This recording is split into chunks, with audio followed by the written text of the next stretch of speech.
سمات تمريره جيده للجهه اليسرى لعند خطيره جدا. والهدف جاء في الدقه 14. كانت واضحه ان هذه الكره غادي تكمل بمحاوله خطيره. الموقع هو رقم 19 تشاهدوا امامكم اللي هو فلاوفيتش، غوران فلاوفيتش. اللقاء الخامس عشر كنشاهدوا الاعاده لهذه المحاوله. كانت تمريره جيده من يارني اللي بقى دون مراقبه، و فلاوفيتش اللي كيسبق ابرامي وكيسجل بالراس الهدف الاول في المباراه لفائده منتخب كرواتيا. كما لاحظت منطلقه من الجهه اليسرى. نشاهدوا حتى الطريقه باش تموضع فلاوفيتش. وكاين شروط كذلك. والاصابه الثانيه في ظرف دقيقه جوج ديال الاهداف، ونفس اللاعب يضيف الاصابه الثانيه وتقريبا من نفس الطريقه. دائما الخطوره تجي من الجهه اليسرى. اذا هناك شيء ما ماشي هو هذاك في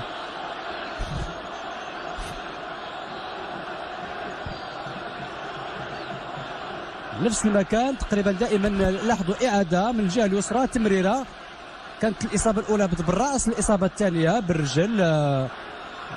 ينفذها هو مجيد. ضربه خطا مباشره على مرمى الحارس لاديتش. بدون شك محاوله تمرير الوسط المنطقه بالفعل. ضربه راسيه، ولكن هناك المدافعين في المكان المناسب دائما لفائده الفريق الوطني المغربي. هدف لفائده الفريق الوطني المغربي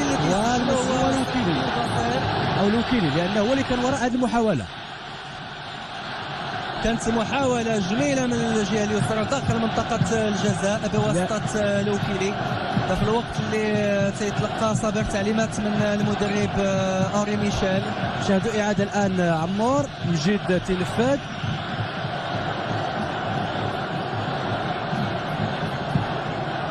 كانت لمسه يد. لوكيلي تياخذ الكره تيراوغ بواحد الطريقه ممتازه جدا في الضرب في والواقع حتى باصير فبذل واحد المجهود لان كان قريب ليه المدافع المتاخر. كما غنشاهدوا مره اخرى من خلال من هذه الزاويه الثانيه الهدف اللي سجلوا باصير من بعد محاوله جميله ديال لوكيلي رقم 20. لوكيلي اللي كيراوغ وكيمرر لفائده باصير حضور بديهه من باصير ممتازة عند حجي لعند البهجة والهدف.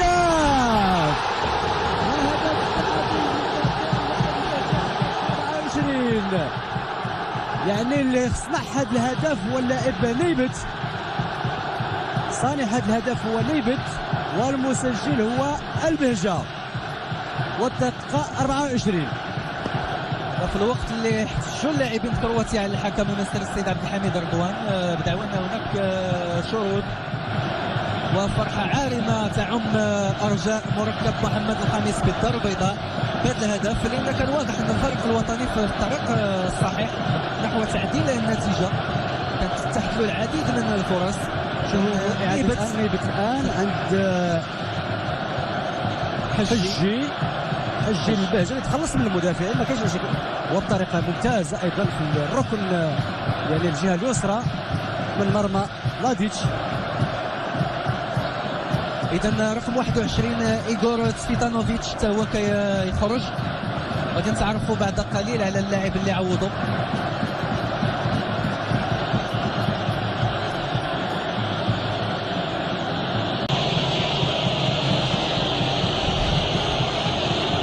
تعطات الإشارة والحارس برازيل يتدخل بنجاح. حارس برازيل يتدخل بنجاح. يعني هذا يمكن يعني نقولوا ان الفضل كيرجع كثير للحارس البرازيلي. اولا اختار المكان المناسب، ونشاهدوا بان ما كانتش سهله. يعني ما اعتقد ما كانتش سهله هذه الكره، كانت بعيده بعض الشيء. ويسجل بطريقه جميله جدا الحارس في ناحيه والكره في ناحيه اخرى. فكانت الكره مقذوفه بقوه. ضربه الجزاء اللي نفذها خليف بالفعل تأثير على تركيز اللاعب باميتش. هذه مسائل معروفة. تيقداف وكيصدها والحارس ممتاز تيصدها ممتاز الحارس البرازيلي. إن كانت القذفة قوية جدا. مرة أخرى تيكون حاضر البديهة عبد القادر البرازيلي وكيمشي للمكان المناسب إيغور باميتش وكذلك ويضيع رغيب. إذا فقط 1-0 كتبقى دائما لصالح المنتخب الوطني المغربي بعد ما خفق رغيب أنه يسجل. بعد الآن ماميتش لصالح منتخب كرواتيا. المحاولة الثالثة ومن جديد برازيل نفس المكان بنفس الطريقة. هذا يعني إنجاز باهر للبرازيل أنه في كل مرة كيمشي للمكان المناسب. وهذه كانت قريبة من العارضة. نعم. كانت صعيبة جدا للفريق الوطني المغربي للتقدم بفارق هدف. الفرحة ويضيع الحضريوي.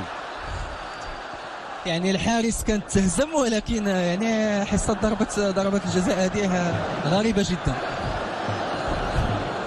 تبقى دائما 1-0 لفائدة الفريق الوطني المغربي. حضريوي اللي ما كانش محظوظ نهائيا لان كانت الكرة ديالو غيغير تنقول المكان اللي غادي يمشي يقفز فيه ولكن المرة تيسجل أول. إذا الآن خص اللاعب المغربي اللي غادي ينفذ ضربة الجزاء الآن يعني مفروض عليه يسجل باش يحافظ دائما على التقدم لصالح الفريق الوطني المغربي وهو الطاهر الخلج.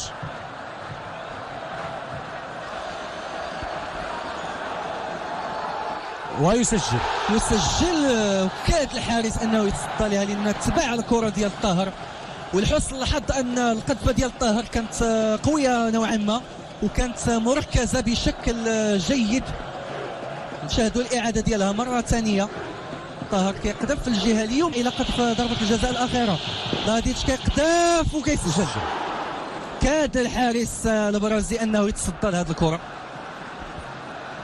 لاديتش مرة أخرى البرازيل يمشي للمكان المناسب. غادي نشاهدوا الإعادة ديالها في هذه اللحظات بالفعل. الكلمة الأخيرة غتكون في يد البهجة واللي غيتكلف بتنفيذ. بطبيعة الحال كيحاول هو الآخر أنه يأثر على التركيز ديال أحمد البهجة كيتقدم ويضيعها. الحارس كان مهزوم يعني مشى للجهة اليمنى والكرة مشات للجهة اليسرى ديالو ولكن الكرة ما مشات شيء للشباك. إذا تعادل كل شيء ينطلق من جديد. الآن ضربة لضياع يعني خسر هذا ويسجل. تيسجل كوفاتش رغم المحاولة ديال البرازيل. اصبح امتياز اذا لمنتخب كرواتيا. الضغط كيصبح على اللاعبين الفريق الوطني المغربي اللي مفروض عليهم يسجلوا الان. مفروض تسجل ضربة جزاء باش نبقاو في المنافسة. المغربي هو اللي غينفذ ضربة الجزاء. النيبت كيتقدم وكيسجل بالفعل كيسجل. وكانت محاولة جادة من الحارس لاديتش اللي تبع الكرة مشى للمكان المناسب. إعادة لهذا ضربة جزاء ديال النيبت. طريقة ممتازة باش ضربة جزاء مثالية. الشبكة الصغيرة ويسجل. قذف بقوة ما خلاش يعني فرصة للفرضيات. كانت عالية انه يسجل. كيسجل بطريقة جميلة وبذكاء كبير. موه على الحارس تمويه جيد نشاهده. لاحظوا وتيقذف بكل سهولة تيسجل. إذا التعادل مرة أخرى ويسجل. اعتقدنا انه ضيع لانه كذلك انا اعتقدت انها غادي تصطدم بالعارضه ولكن دخلت حل عاليه. شوف الطريقه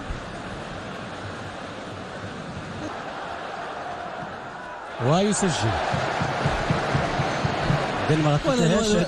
كنعرف الاخ الاحمر ان اللي الخمسه الاولى اللي كيكونوا تيقذفوا تيكونوا عاده هما اللي ما تيضيعوش مستانسين كيسجلوا.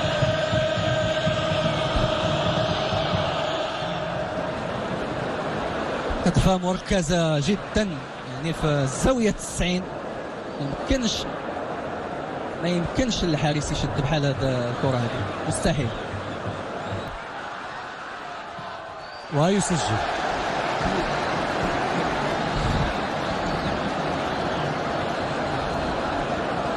إذا التعادل مرة أخرى ودائما نفس الملاحظة. يعني كل ضربة جزاء تتنفذ في نفس المكان تقريبا في الجهة اليمنى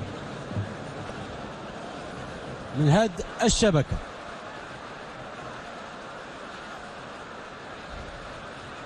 شكون اللي غيقذف الآن بالنسبة للمنتخب الوطني؟ تنظن بقى